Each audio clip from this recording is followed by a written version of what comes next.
So Isaiah tells the Lord to send him, and God begins with these instructions. And the first point here I want you to notice is that God answers his prayer, but he doesn't give him a soft answer. This is God's judgment on Judah. Now, in their immediate context, Judah is under the threat of the Assyrians, but what this judgment points to is about 150 years away, a time in which Judah will be taken captive and exiled from their land by the Babylonians. And at the time of Isaiah, Judah was a nation that had turned its back on God. They were idolatrous. Their worship was empty. And at this point, they have walked far down the road of sin and rejection.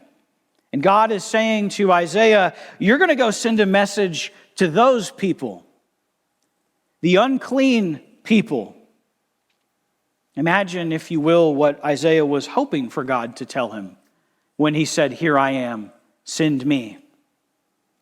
You see, in life, obedience often looks different than how we imagine.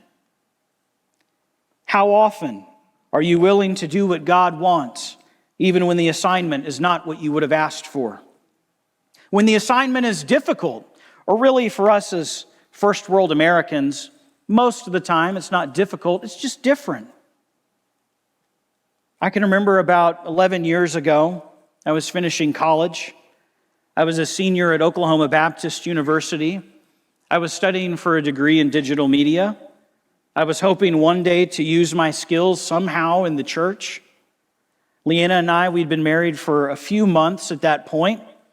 I'd began looking for jobs to prepare for graduation. I didn't really think there would be a church out there looking for someone to join their team just to shoot videos. Sure enough, I was wrong. And originally, I was brought on as Cornerstone's videographer. In 2015, Leanna and I, we drove to a town we'd never heard of before, a place called Tahlequah.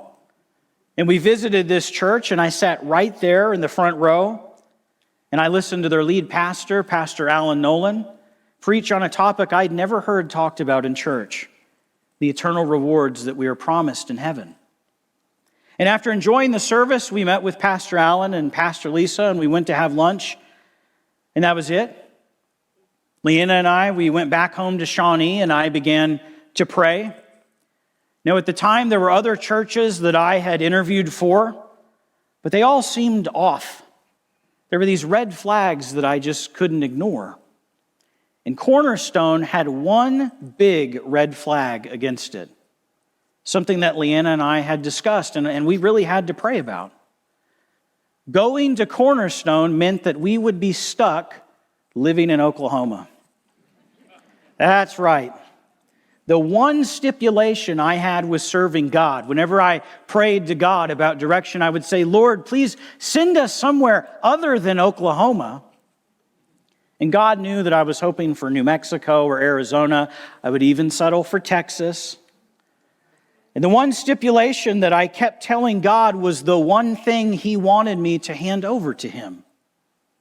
So Leanna and I believe that we obeyed God. We moved here.